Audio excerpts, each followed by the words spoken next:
ইটাকে আমার মারে ফেলবো। এদের মতবাদ চওড়া হয়। এরা আত্মরক্ষা নিজের সুরক্ষা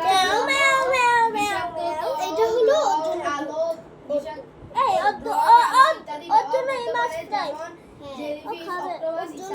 এই তিনটাই আমরা বানাইছি।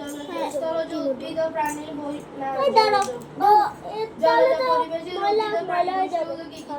এটা তোমার পরিবেশের উদ্ভিদের বৈশিষ্ট্য হলো উদ্ভিদের দেহ নরম হয় এবং মূল সংক্ষিপ্ত হয়।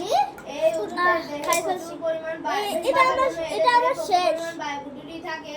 এবারে আমরা সবাই মিলে মাছ ফ্রাই খাবো। এরা সাধারণত বাবুদেরকে দিতে হবে। জলজ পরিবেশের প্রাণী এই আমাদের একটা বাবু পরিবেশের প্রাণী বৈশিষ্ট্য হলো বারবার স্লিপ খায় খাও। পটকার স্বাদ এদের পটকা আমি অনেক অল্প করে বানাই। ফুলকা বা পটকা রয়েছে।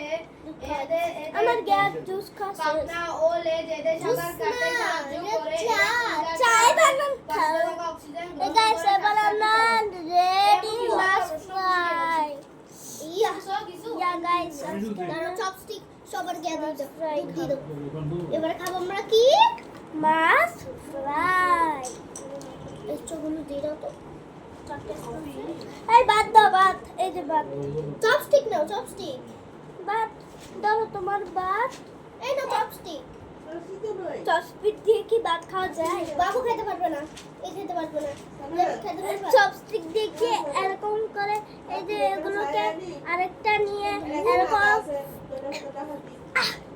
এরকম করে খাবো।